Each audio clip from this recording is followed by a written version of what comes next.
I'm here with Rob from the Boulevard in Wigan. Hi, Rob.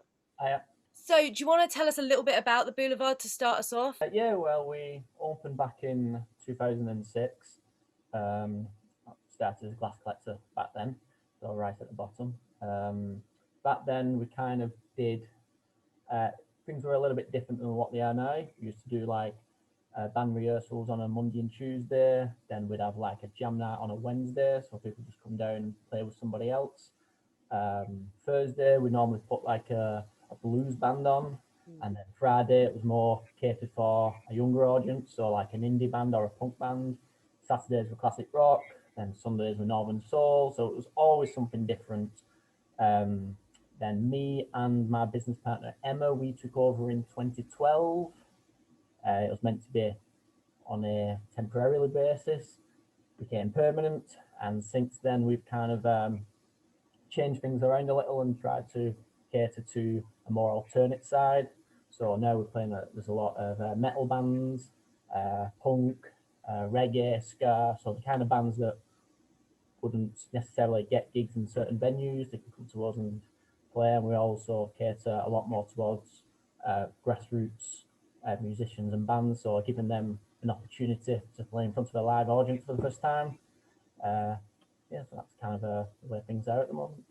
And that's part of why grassroots music venues are so important, isn't it? Because they give those bands a lot of the time in the alternative scene a bit more of an opportunity than they would get playing at normal pubs. That where it's more about the pop scene or covers or anything like that. It gives those Yeah. bands a bit more of a chance to kind of find an audience. Yeah, that's exactly it. Yeah.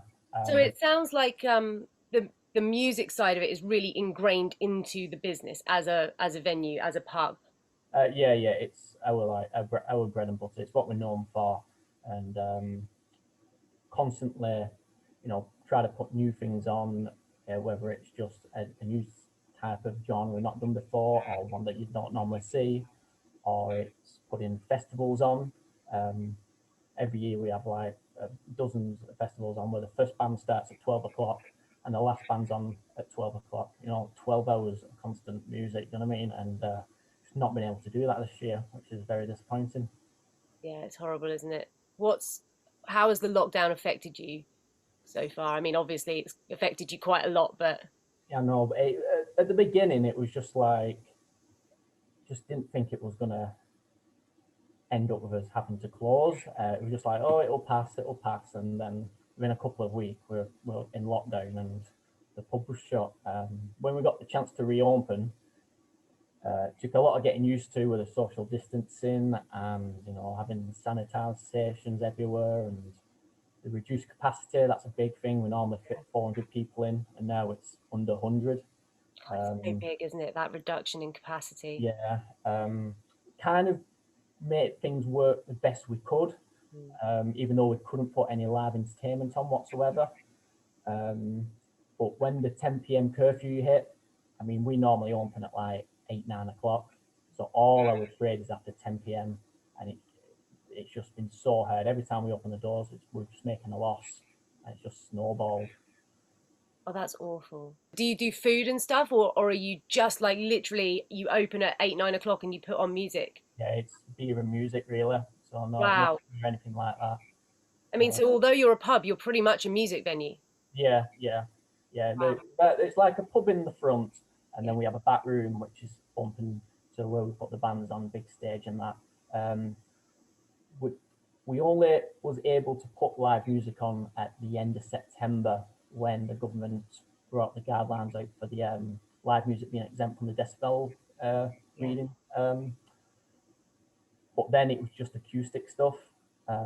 We was able to put one punk festival on, and that was very difficult to do, but we managed it. I think everyone enjoyed it. But normally we'd have 300 people in the back room, and it was like under 70, and everyone was sat down 2 meters apart, so it wasn't really getting the same experience. Yeah. But we also want to go ahead and put it on anyway, and we thought we'd try our best and do it. It was a good day and that, but you Yeah. just not getting the same feel for the place, and like I said, the same live music experience with so much restrictions. Yeah, and it's hard, isn't it? Because as a as a musician, it's hard from a band's point of view as well to not get that same kind of atmosphere back from an audience when Yeah, everyone is sitting down, yeah. you know, Not the same having a interaction. Not, no, not no, and no one can sing or shout or do any of those things. So it's very hard to get that kind of feedback from your audience. So it's very different, but at the same time, you kind of got to do what we can at the moment, haven't yeah, we? So putting on those festivals it's an important thing to do, even if it's not the same experience. But of course, if with a festival kind of thing, or a even a just a gig with 3 or 4 different bands, all of those go into your capacity, don't they? yeah, yeah, absolutely. So, like I said, the 70 capacity in the back room, that's the bands and everyone that come with it. It's not just like 70 people. That's it. There's a lot more that it involves. Uh, Yeah. yeah. How supportive have people been of the kind of restrictions that you've had to put in place? Yeah, the regulars are, and the majority of the people really understand that, it's not us that's making you do all this, and they have been very understanding. They get the odd few people that think they can do what they want, but they get quickly told that they can't. But like I said, the festival, I think 99% of it was absolutely fine. So I Mm. was very happy on how it went. It's just a shame that I think the last band finished at like 9 o'clock, and then we was ushering people out for half 9 because everyone has to be off the premises for 10. And Yeah. it's just so ridiculous, so ridiculous. I don't see how the 10 p.m. thing benefits, and it's really really hurting us. Yeah, massively. Because of course, if you are a well, do you have a late license? Oh yeah, yeah, we're open till after o'clock in the morning at Yeah. weekend. Like, So yeah, those kind of pubs who have a late or music venues who have a late license and really rely on that post 10 o'clock nightlife, a lot of people don't go out until 10 o'clock, yeah. so it It's not just the customers coming in and the beer and drinks and staying late. It's the live music as well. It's difficult to put live music on, early in the afternoon. yeah, People go out at night, don't they? It's yeah, they exactly. go hand in hand with one another. So we've been hit with both sides really at the moment, and that's just Yeah. how we've got ourselves into like this bit of a hole at the moment. Yeah, and it's horrible. Have the band been in terms of being supportive of how you're running things? Oh yeah, a lot of reached out and offered support, and we've got a few things planned on helping to raise money. We've tried to get a live gig going and stream it on YouTube or social media or wherever.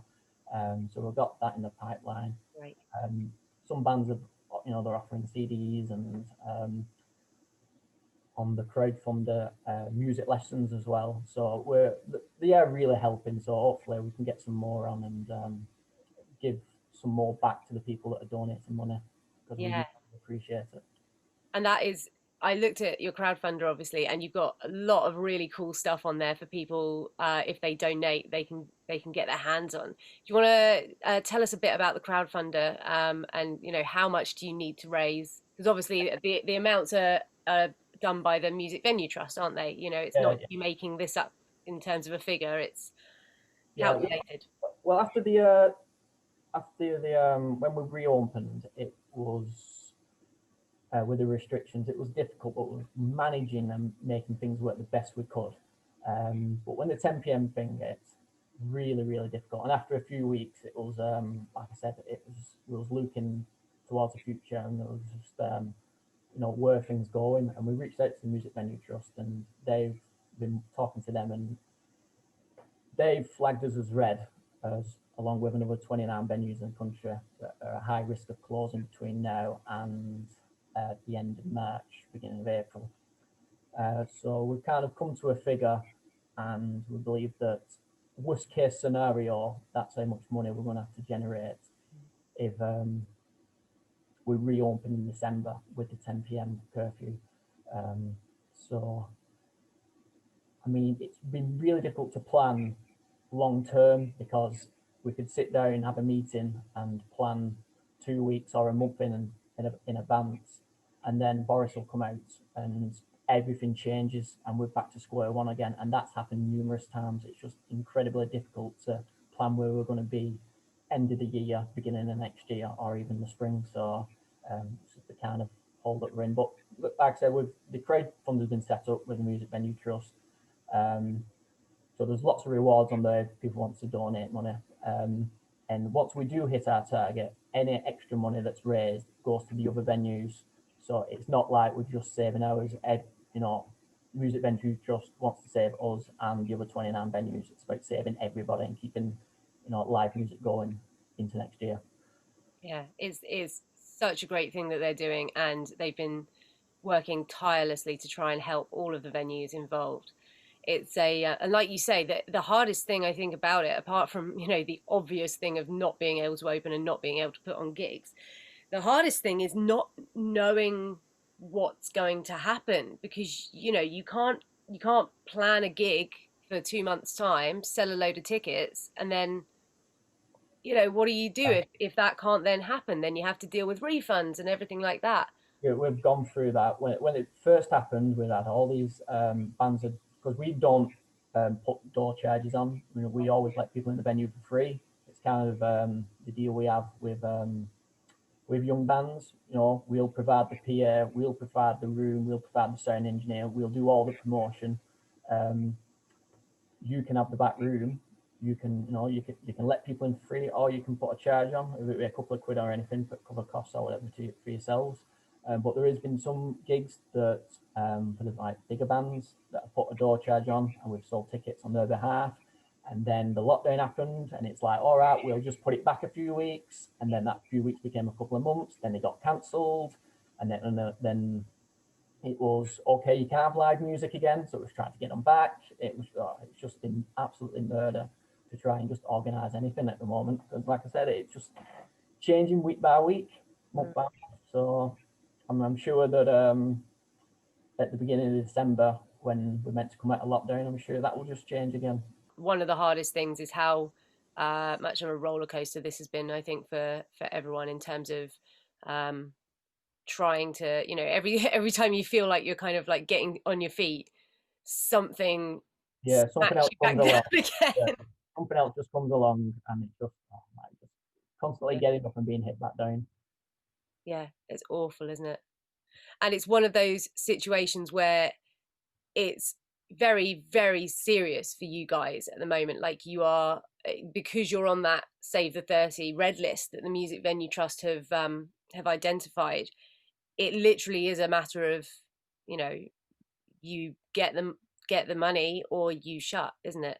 Yeah, like I said, the target figure that we put forward is worst case scenario, and um, throughout the lockdown and that, we have really been tried to be optimistic with everything. It's like, oh, we could be open on that day, or we could possibly, can we do this? Can we bring the quiz back? Can we do acoustic stuff? Can we do the festival? And it's just like been put back, put back, put back, and it's just like, well, if we're going off what the government's saying, you can't really trust it. You've got to plan for the worst, and that's what we're doing at the moment.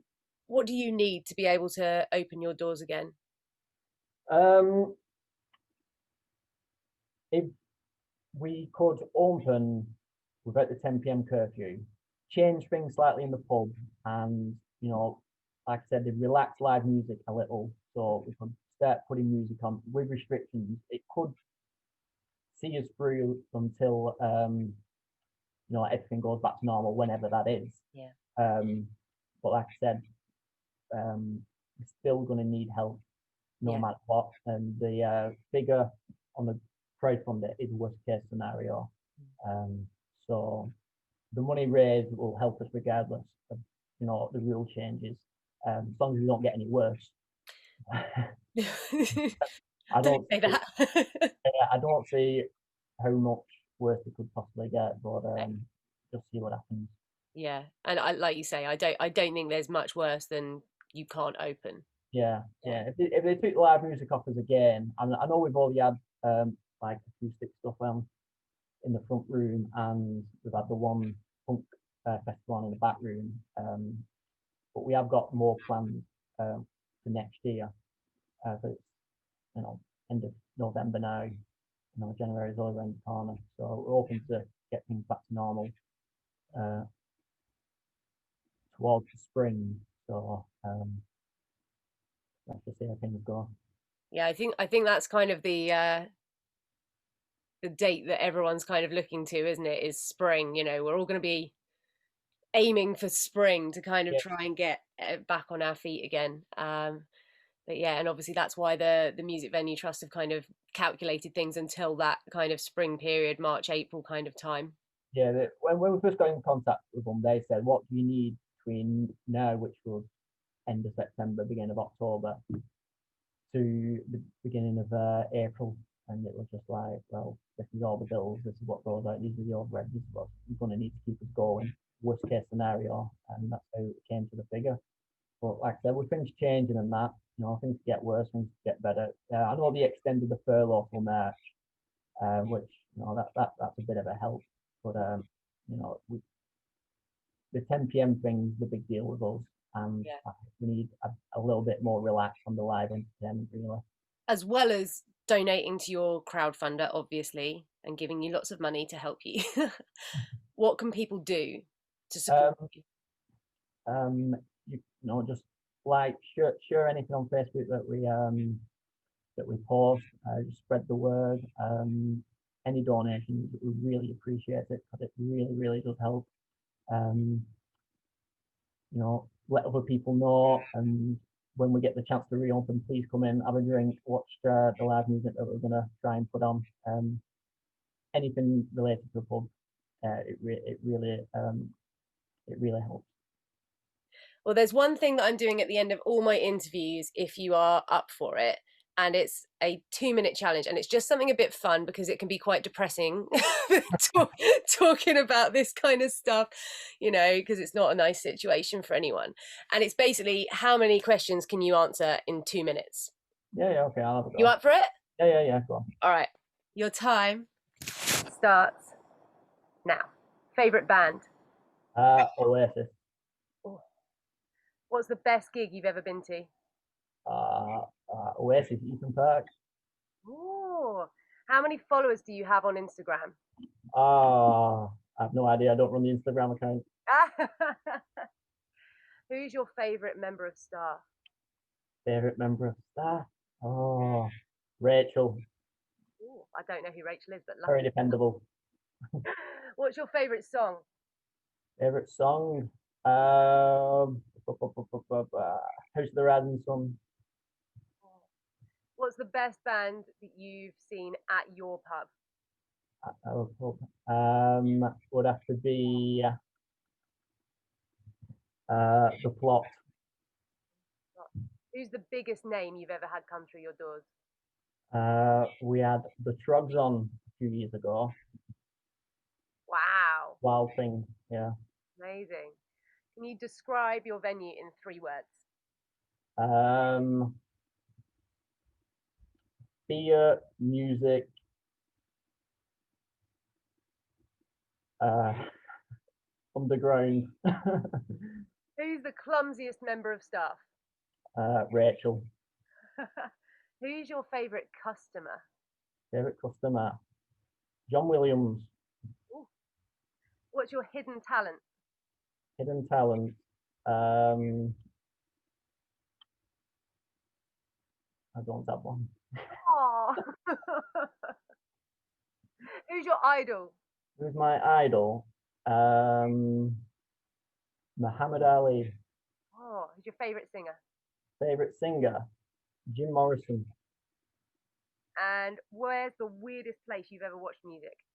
Weirdest place I've ever watched music.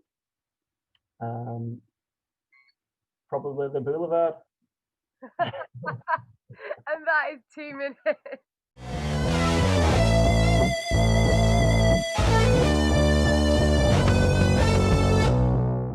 Some nights get a bit strange.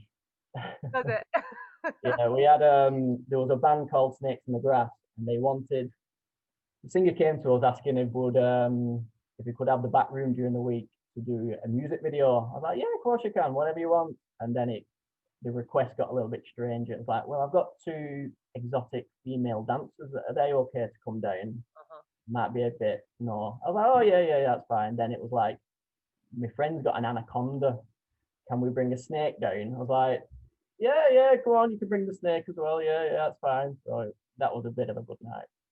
It's amazing. The things that we have in this business, it's brilliant, isn't it? I know, I know. Really say no. As long as everyone behaves themselves and it's safe. Yeah. Absolutely. And it's been lovely. I don't know about you, but I've although it's been very different and very not not ideal, but I have found that all the gigs that I have been able to go to or play at, everyone has been so supportive of each other recently. I think even more so than before, because everyone knows that we're Yeah, all I think so. I think everyone knows we're kind of in the same boat, really. I think everyone's situation's the same, but a little bit different. Like, there's a lot of places around us that just have not opened and not going to reopen. They're close to good. Others are holding out, and some that just like us um, are in a bit of a hole at the moment and just need that little bit of help. well. I really hope that we can get you that help, and I really hope that a lot of people go and donate to your crowdfunder, and that you come out of this the other side, and you'll be okay. Okay, then. Thank you very much. Thank you so much for talking to me. Bye, Rob. Okay, thank you.